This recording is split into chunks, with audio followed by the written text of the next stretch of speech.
बान शान हृदि वन्दे नवभारतम् आन बान शान हृदि वन्दे नवभारतम् भ्रातरं मातरं वन्दे नवभारतम् भ्रातरं मातरं वन्दे नवभारतम्।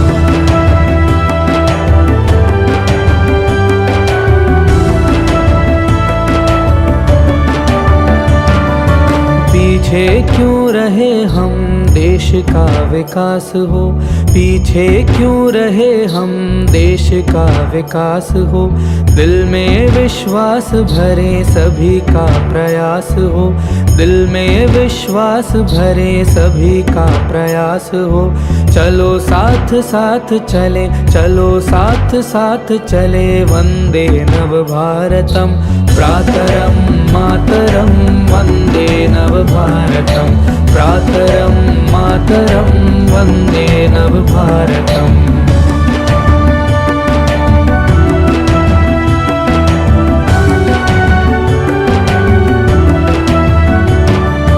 स्वच्छ देश स्वस्थ सदा योग से आरोग्य रहे, स्वच्छ देश स्वस्थ सदा योग से आरोग्य रहे।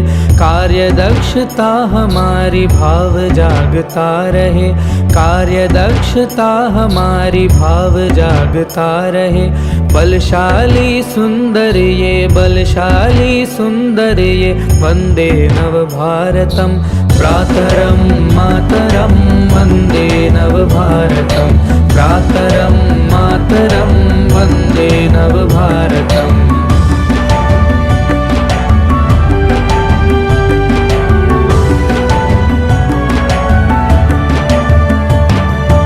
ऊंच नीच भेद नहीं जात पात धर्म परे, ऊंच नीच भेद नहीं जात पात धर्म परे। दृष्टिकोण सच्चा ही संस्कृति बनी रहे, दृष्टि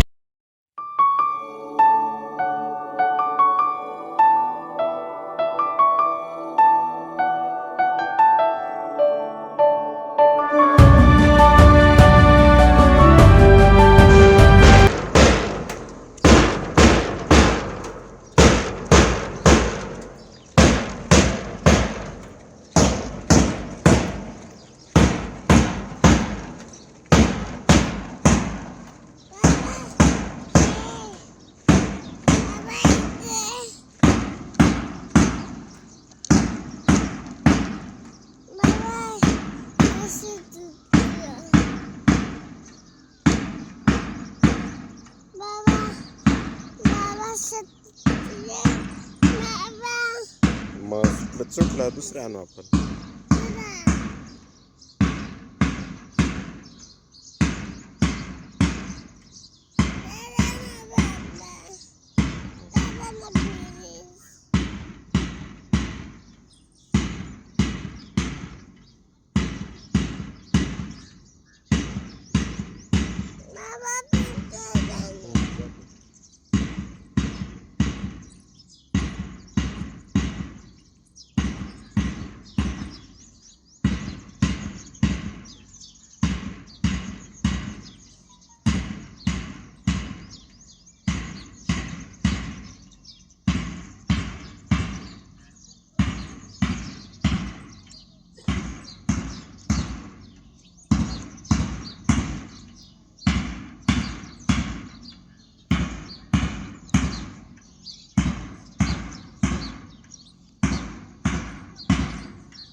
सभी को गणतंत्र दिवस और योगेश्वर दिन की हार्दिक शुभेच्छा। अभी जैसे ताई ने बोला कि स्वतंत्रता के बाद हमारे देश को सुचारू रूप से चलाने के लिए संविधान लिखा गया और हम सबको पता है कि हमारे पूरे विश्व में हमारे देश का संविधान सबसे बड़ा लिखित संविधान है, जो कब लागू हुआ 26 जनवरी 1950 को।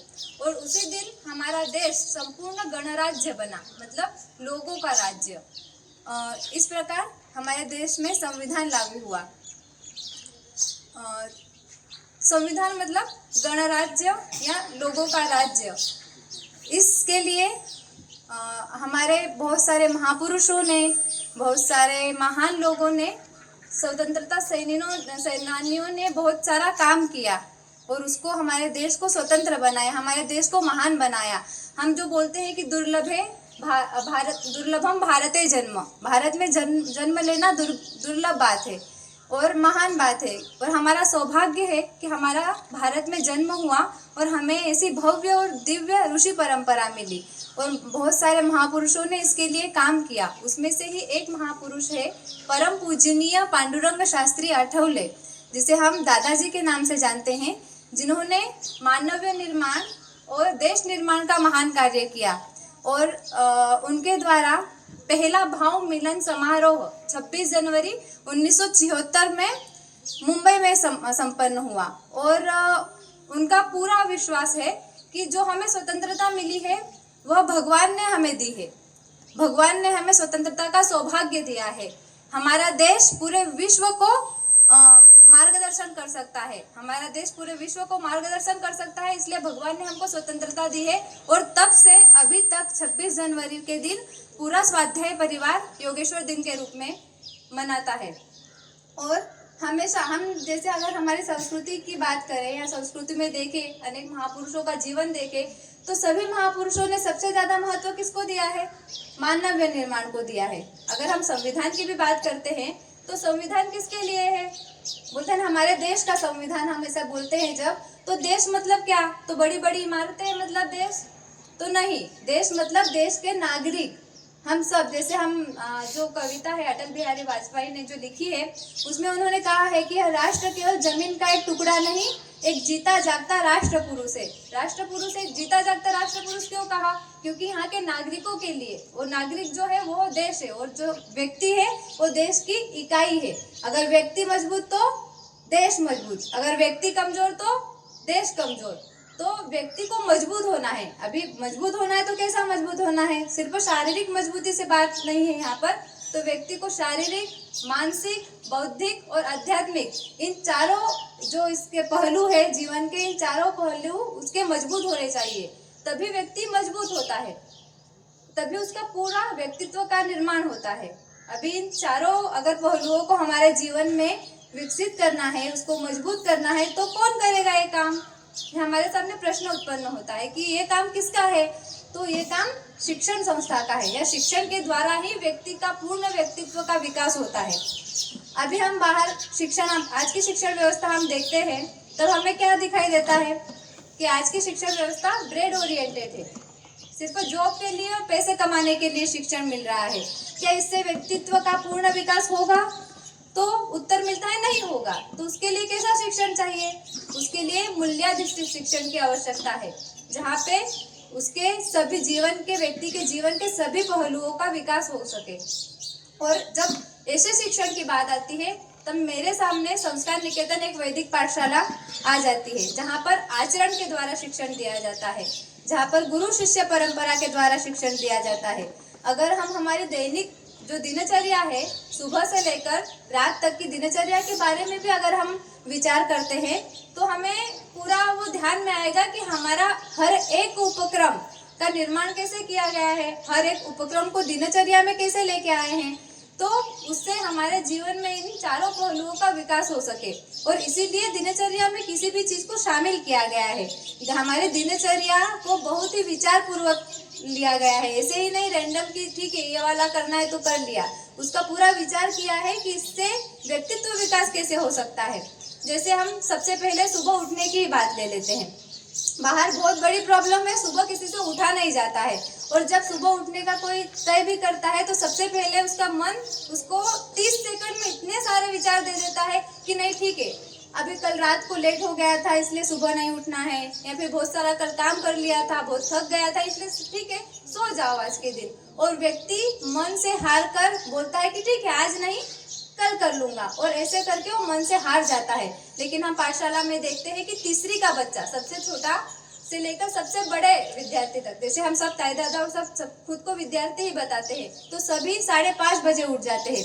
मतलब सबसे पहले उन्होंने अपने मन पर विजय प्राप्त कर ली है, और जिसने मन को जीत लिया उसने पूरे जगत को जीत लिया। इस प्रकार वो अपने दिन की शुरुआत करते हैं, लेकिन पूरे जोशपूर्ण के साथ, पूरे उत्साह के साथ। सुबह उठने के बाद में प्रभात फेरी करते हैं, स्तोत्र, भावगीत, देशभक्ति के गीतों के साथ पूरे जोश के साथ अपने दिन की शुरुआत करती है। मुझे तो लगता है कि हमारे बच्चों की आवाज़ सुनकर उनके अंदर का जोश देखकर शायद ग्रामवासियों में भी वो जोश का संचार होता होगा, उनके अंदर भी उत्साह का निर्माण होता होगा। और उसके बाद में शारीरिक व्यायाम करते हैं, आसन, प्राणायाम, सूर्य नमस्कार, 108 सूर्य नमस्कार। हर किसी के लिए आसान बात नहीं है 108 सूर्य नमस्कार। यहाँ हमारे यहाँ सबसे छोटा बच्चा भी 108 सूर्य नमस्कार करता है, वो अपनी शारीरिक विकास करता है। उसके लिए मन भी उतना ही मजबूत होना चाहिए, तभी व्यक्ति कर सकता है। जो निश्चित करता है उसको करने के लिए मन सबसे ज़्यादा जो बोलते हैं ना मजबूत होना चाहिए। जो निश्चित किया उसको करने की ताकत होनी चाहिए, और वो तभी होती है जब मन मजबूत होता है। हम पारायण करते हैं, गीता, उपनिषद, रामायण, महाभारत, योग दर्शन, इनका अभ्यास करते हैं बच्चे।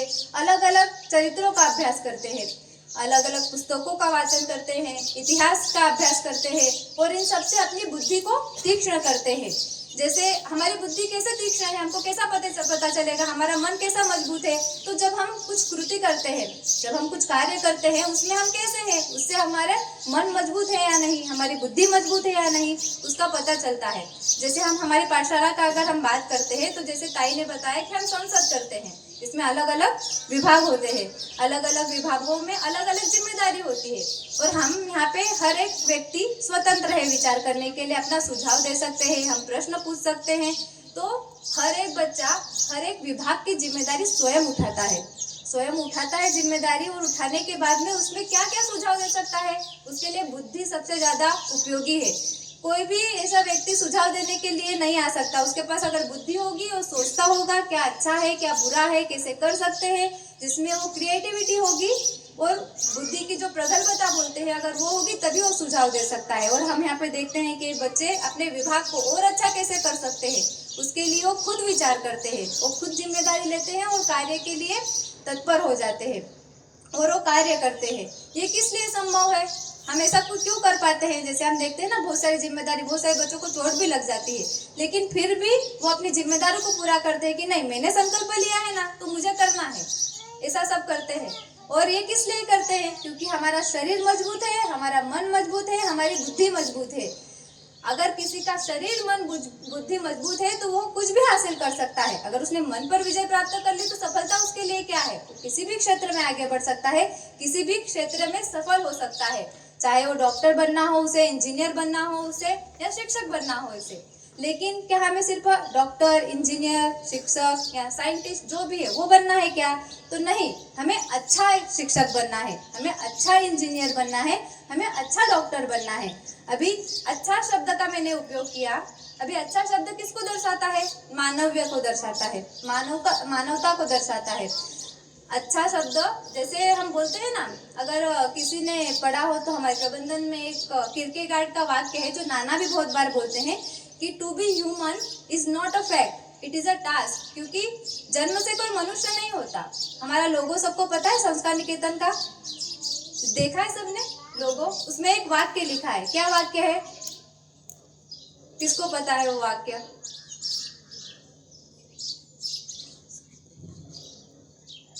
उसमें वाक्य लिखा है, संस्कारात् द्विज उच्यते। संस्कार से मनुष्य, संस्कार से पुनः जन्म होता है, संस्कारात् मनुष्य उच्यते। जब हम जन्म लेते हैं वो एक जन्म, लेकिन जब संस्कार हमारे ऊपर होते हैं तब हमारा दूसरा जन्म होता है, और वो संस्कार के द्वारा ही संभव है, उसके द्वारा ही हम मनुष्य बनते हैं।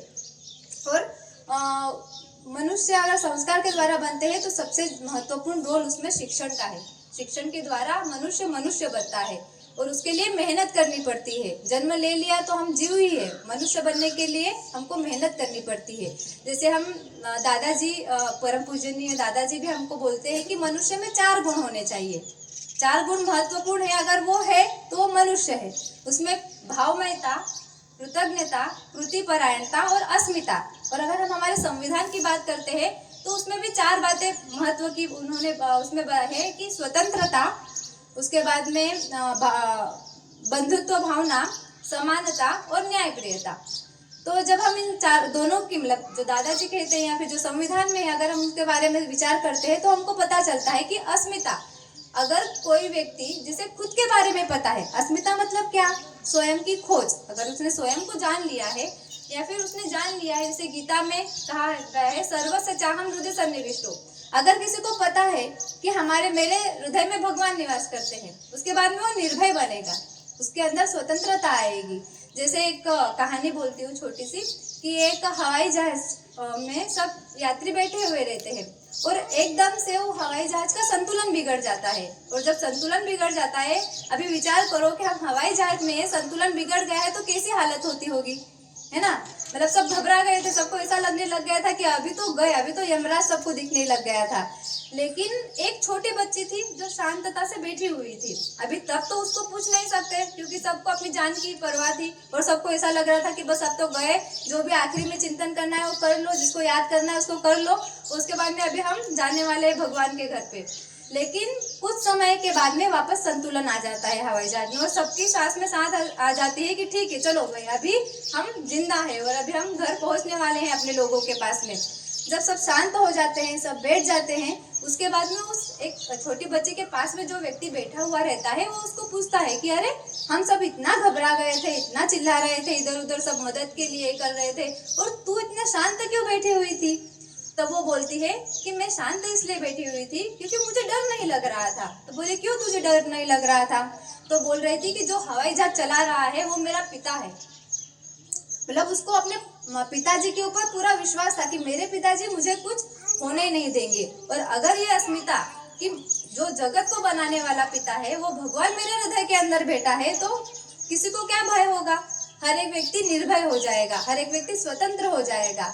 और जब यही बात कि जो मेरे अंदर भगवान है वही दूसरे के अंदर है, जो मेरे अंदर चैतन्य है वही दूसरों के अंदर है, वही सबके अंदर है, अगर ये बात की अनुभूति हो जाती है तभी सच्ची समानता आती है। जब आत्मगौरव के साथ साथ पर सम्मान जागृत होता है तभी सच्ची समानता आती है। जैसे असमानता जीवन में हर जगह दिखाई देती है, वो व्यक्ति में हो या निसर्ग में हो, सब असमान है। जैसे अगर पैसों के रूप में तो गरीब अमीर होंगे, किसी के पास ज्यादा पैसे होंगे, किसी के पास कम पैसे होंगे, किसी के पास ज्यादा बुद्धि होगी, किसी के पास कम बुद्धि होगी। ये तो असमानता रहेगी, लेकिन असमानता में भी समानता को लेके आना है, अनेकता में भी एकता को लेके आना है। तो वो किससे संभव है। तो यह सिर्फ इसी से संभव है कि वो आत्मगौरव और परसम्मान का भाव जागृत हो। मतलब कि हमारे अंदर भगवान है ये भावना और यही भगवान दूसरे के अंदर है ये भावना जब जागृत होगी तभी ये समानता आ सकती है। और समानता आने के बाद में जब बंधुत्व की भावना आ जाएगी, जब हमारे लिए सब समान है, सब एक समान है, तो वहाँ पे अन्याय कैसे होगा। वो अन्याय शक्य ही नहीं है, सब मेरे ही हैं व्यक्ति। तो हम क्या करते हैं, पाठशाला में अगर हम इसका उदाहरण देखते हैं तो हम देखते हैं कि हम एक दूसरे को कैसे एक साथ लेके आगे बढ़ते हैं। बहुत सारी कमियां होती है, मनुष्य है मतलब उसमें गुण और दोष दोनों ही होंगे, लेकिन गुणों को हम प्रोत्साहित करते हैं और दोषों को कैसे दूर करें। जैसे दादाजी हमेशा कहते हैं कि कभी भी दोषी से द्वेष नहीं करना है, उसके अंदर जो दोष है उसका द्वेष करना चाहिए। उसको कैसे हम कम कर सकते हैं। तो पाठशाला में हम सभी ऐसा ही विचार करते हैं कि मेरा भाई, मेरी बहन, मेरा जो मित्र है वो कैसे विकसित हो, उसके बारे में वो कैसे मजबूत बने। मैं खुद तो मजबूत बनूंगा, लेकिन उसके साथ साथ मेरा भाई भी मजबूत बनना चाहिए, मेरी बहन भी मजबूत बननी चाहिए। और उसके लिए हमारा हमेशा प्रयत्न रहता है। और हम देखते हैं कि जब किसी को अगर चोट लगती है पाठशाला में तो बाकी सब उसकी मदद करने के लिए आते हैं, उसका हर एक काम करते हैं और उससे ही बंधुत्व की भावना, उससे ही समानता की भावना। हम देखते हैं पाठशाला में कोई भी ऊपर या नीचे नहीं है कि ये हम जैसे देखते हैं ना कि यहाँ पे समानता, सबको समान नजरों से देखा जाता है। तो ये समानता किससे आती है? ये समानता शिक्षण से आती है, समानता संस्कारों से आती है, समानता खुद को जो हमारा स्वत्व है वो जानने से आती है। और इसीलिए अगर समानता है तो वहाँ पे अन्याय हो ही नहीं सकता, वहाँ पे अन्याय शक्य ही नहीं है। जैसे हम सब है यहाँ पे पाठशाला में तैयार हो रहे हैं, किसके लिए? हम यहाँ पे पाठशाला में शिक्षण प्राप्त कर रहे हैं, तैयार हो रहे हैं और देश के लिए तैयार हो रहे हैं। जैसे पहले महापुरुष थे, हमारे ऋषि मुनि थे, उन्होंने हमारी सांस्कृतिक धरोहर को बचा के रखा।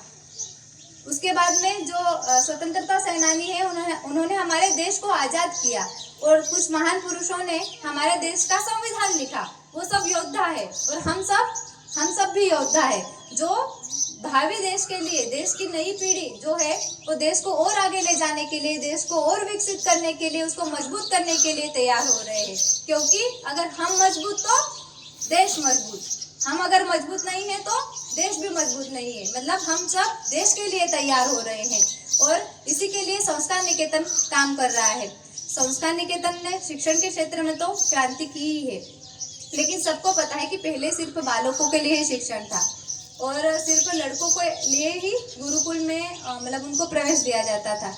लेकिन शायद बाद में संस्कार निकेतन में विचार किया कि यह शिक्षण जो बालकों के लिए है वो बालिकाओं के लिए क्यों नहीं, उनको भी शिक्षण दिया जा सकता है, उनको भी शिक्षण लेना चाहिए।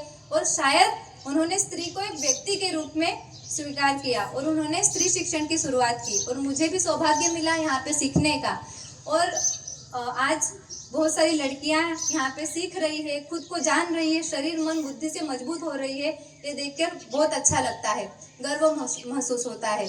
जैसे हर बार मन में एक प्रश्न आता है कि क्यों संस्कार निकेतन, क्यों यहाँ पे आना अच्छा लगता है, या फिर क्यों यहाँ पे जो भी करना हो काम अच्छा लगता है। तब एक ही उत्तर आता है, क्योंकि यहाँ पर खुद को ढूंढने के लिए प्रेरित किया जाता है, स्वयं की खोज करने के लिए प्रेरित किया जाता है। यहाँ पे फॉलोअर्स नहीं बनाए जाते, यहाँ का हर एक बच्चा लीडर होता है, वो लीडरशिप कर सकता है और लीडर बनाया जाता है। जैसे ताई ने बोला कि हमें यहाँ पे विचारों की स्वतंत्रता है, हर एक छोटे से लेकर बड़ा अपना विचार प्रकट कर सकता है, प्रश्न पूछ सकता है। और ऐसा नहीं है कि छोटा है इसलिए विचारों को अनसुना कर देते हैं, नहीं, हमारे विचारों को सुना जाता है, उसके ऊपर मंथन किया जाता है। अगर सही विचार है तो उसको स्वीकारा भी जाता है, और अगर कुछ विचार में कमी है तो उसको सही दिशा दी जाती है। और ये सब बातें जो है, इन सब बातों से हमें संस्कार निकेतन अपना लगता है। संस्कार निकेतन कभी पराया नहीं लगता है, क्योंकि यहाँ पर हमें डिग्री से या पैसों से नहीं तोला जाता। तो यहाँ पर हमें हमारे गुणों की वैल्यू हमारी समझी जाती है, या उसके आधार पर, भाव के आधार पर, हमारा कैसा भाव है उसके आधार पर हमको अपनाया जाता है। इसलिए संस्कार निकेतन हमें अपना लगता है, और हम संस्कार निकेतन के लिए हमेशा जो भी हमारे अंदर एक उत्साह होता है वहाँ पे आने के लिए, सबसे मिलने के लिए। और संस्कार निकेतन के सब ताई दादा, अन्ना, नाना, पल्लवी ताई और प्रत्यक्ष या अप्रत्यक्ष रूप से जो भी संस्कार निकेतन के लिए काम करता है या उसका सहयोग करता है, उन सब ताई दादा को धन्यवाद। और संस्कार निकेतन के लिए, देश के लिए कृतज्ञता व्यक्त करते हुए हम कहते हैं कि हम सब मजबूत बनेंगे और हम मजबूत बनकर देश को मजबूत बनाएंगे। क्योंकि हमेशा याद रखना, अगर हम मजबूत तो ही देश मजबूत। जय हिंद, भारत माता की जय, भारत माता की जय, वंदे मातरम, वंदे मातरम। धन्यवाद।